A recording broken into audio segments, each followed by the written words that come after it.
Welcome to America Talks Hour 2, where Job 1 is listening to you. From the national anchor desk of Newsmax TV, J.D. Hayworth here with you, and with a special invitation for you to weigh in on the events of the day. And let's be honest, there are plenty of stories the alphabet networks and the leftist press assiduously avoid. Now, since this is an interactive endeavor, you can tell us what you think is important and why. We invite you to join in on the conversation by calling us at 1-877-NEWSMAX. That's 1-877-639-7629. Then again, there are stories that are so major in nature that not even the alphabet networks can avoid them. A case in point, Donald Trump just completing a speech a few minutes ago in Philadelphia on national security and foreign policy. And he spelled out his plans for the early days of the Trump administration. In a Trump administration, our actions in the Middle East will be tempered by realism. The current strategy of toppling regimes with no plan for what to do the day after only produces power vacuums that are filled simply by terrorists. Gradual reform, not sudden and radical change, should be our guiding objective in that region. Immediately after taking office, I will ask my generals to present to me a plan within 30 days to defeat and destroy ISIS. So you heard it, FDR had 100 days. In the early days of the 104th Congress, we likewise took 100 days to pass a contract with America. But Mr. Trump, within a month of entering the Oval Office, wants a plan to defeat and destroy ISIS. A perfect topic to discuss right now with a gentleman who is there with me on the floor of the Congress as we convene the 104th Congress, the first Republican Congress in 40 years. That would be none other than Michael Patrick Flanagan, who today is the president of Flanagan Consulting, and he joins me this afternoon from Newsmax, Washington. We should also note for the record that Brother Flanagan is a blossoming blogger. You can find his latest blog entry at flanaganconsulting.com. So, Michael, you're a veteran of the first Gulf War. You heard Mr. Trump. Is it a welcome beginning to a prospective commander-in-chief to hear that kind of clarity about dealing with terror in the Middle East? It sure is. It's actually a wonderful approach. Even more than the time I spent in the first Gulf War working for Third Army, I'll tell you that the 2 years I spent working with the State Department in 09, 10, and 11, working on the reconstruction in Iraq, led me to believe that not only did we have no plan for Iraq after we toppled Saddam Hussein, but we weren't really interested in what happened. We were just throwing bags of money at it, trying to make it stable enough so we could walk away.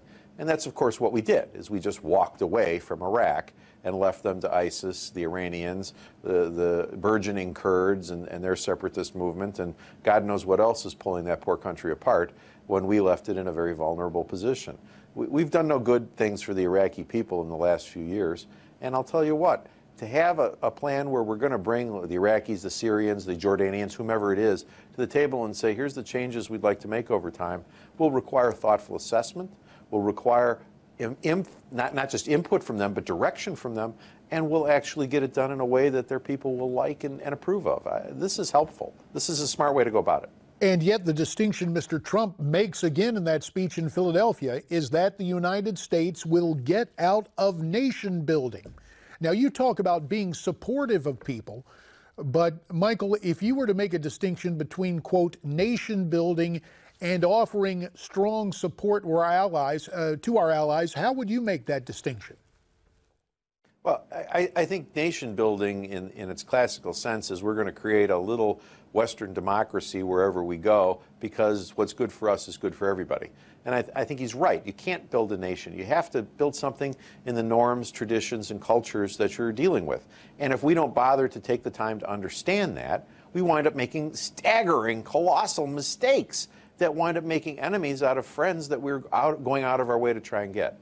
To actually stand back and say, we're going to help you be a better you, but you got to tell us what kind of you want to be, is the right approach. And that's not nation building. That's just putting them back up on their feet after having a terrible time. And there's plenty of places in the world after the Obama administration we can go to where we have left the country broken, debilitated, or completely incapable of functioning. And we don't have to set up some sort of Thomas Jeffersonian government there. It's not going to work. Let them set up the government they need, and let us be there to foster and help it to provide greater rights for its people and to grow. And that's the process we need to be involved in. Michael Patrick Flanagan with his take on the distinction between helping someone in need to get rid of terrorists in their country and nation building. Your thoughts on it, welcome at 1-877-NEWSMAX, 1-877-639-7629. Michael, you mentioned the Obama administration, so did Mr. Trump, drawing a contrast between the way President Obama engaged the world and what a President Trump would do. Let's watch and listen. Instead of an apology tour, which you saw President Obama give over and over again, I will proudly promote our system of government and our way of life as the best in the world. We will show the whole world how proud we are to be Americans. So there he is, unabashed American pride, something that, and of course we have spoken before about the fact that you pulled off an electoral miracle in 1994 in Chicago, winning the seat that had belonged to Dan Rostenkowski. President Obama, of course, made Chicago his adopted home. Why did we see the apology tour from Mr. Obama and this bizarre foreign policy for the better part of 8 years now? Because at his mother's knee, at the knee of Saul Alinsky, the man truly, he profoundly believes that the United States is the root of all evil in the world. He has no feeling that communism, totalitarianism, or other despots are anything other than a reaction to our behavior.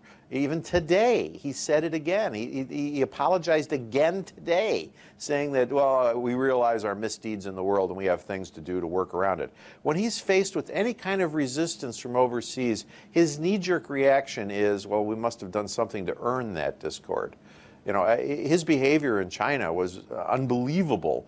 I mean, you know, he was essentially, you know, their puppet for a few days, giving them every possible face-growing optic that they could possibly contrive, from making him walk off the back of his plane to insulting and abusing him and his press people throughout, and making sure that he didn't get anything of substance out of the G20 meeting. So in other words, in stark contrast to the Trump notion of America first, what President Obama has offered is, quote, blame America first. Yeah, lead from behind. You know, everything that comes out of his mouth you can actually put into that box. There is something genetically, profoundly, fundamentally wrong with the United States, and I'm here to tell the world that I believe it's true too, and we will do everything we can to abase ourselves to your petty, pathetic needs, and in an effort to prove that we really are good people. It is twisted, it is wrong, it is sad, and thank God it's ending. Yes, we're going to have somebody in there. Well, it could be continued if Hillary Clinton wins, and that's the thing.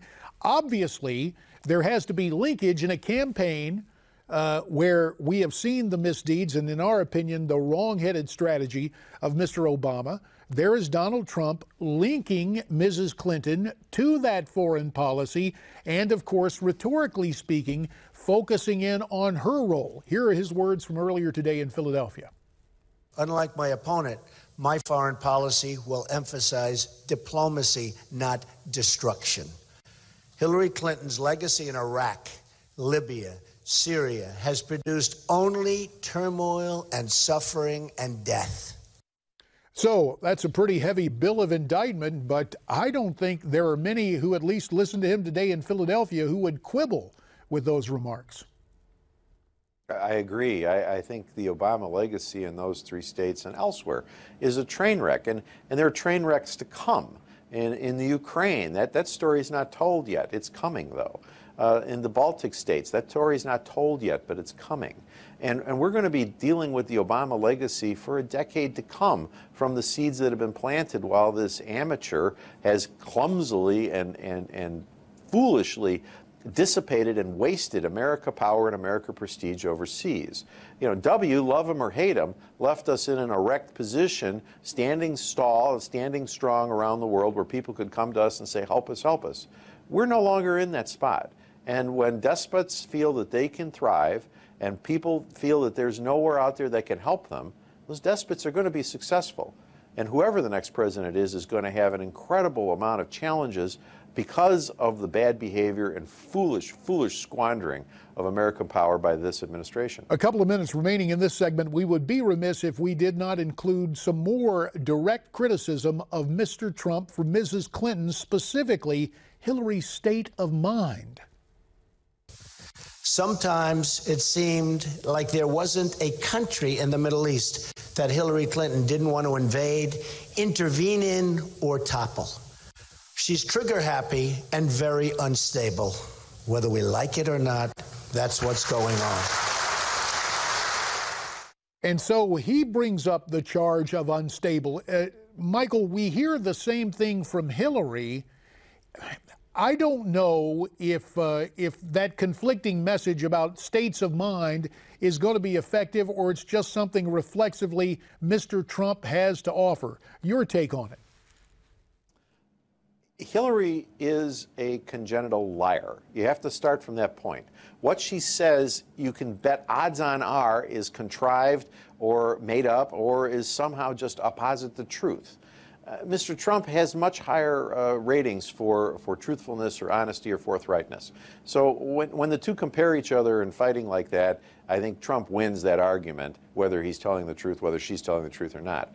As for what they're actually saying, Hillary talks out of both sides of her face on every foreign policy issue. My favorite one yesterday, or the day before, in her quote-unquote press conference in her plane, she was talking about how great nations behave in regarding their promises of treaties. Mr. Trump wants to look forward at NATO, look forward at Asian treaties, saying these things are 40, 50, 60, 70 years old. The purpose for them is no longer valid. Maybe we need to relook at them. Maybe we need to retool them. Maybe we need to just end them. But this is talking about the future. In Hillary's world, we just don't support Iraq after we promised to. We don't support the Ukraine when we promised to. We just lie. And it's worth noting that Mrs. Clinton was raised in the Chicago suburbs, and she had more than a passing acquaintance with the aforementioned gentleman who wrote Rules for Radicals. Michael Patrick Flanagan's writing the rule book on what's going on in America. More with him as we continue here on